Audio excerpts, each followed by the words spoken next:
Welcome back. In today's quick guide, I'll show how to mute notifications for likes on the Instagram app when using your PC, especially after the latest update. If you're tired of constant alerts every time someone likes your post, this will help you stay focused without missing important activity. Let's get right into it. Start by opening the Instagram app on your PC. Once you're inside your account, look down to the bottom left corner of the screen.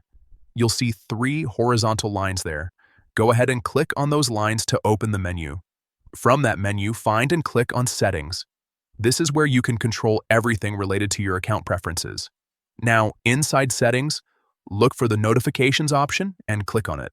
This will take you to a section where you can manage all the alerts you receive from Instagram. Next, click on Push Notifications.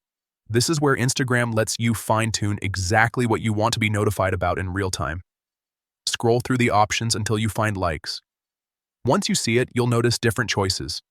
To stop receiving notifications for likes completely, simply select All.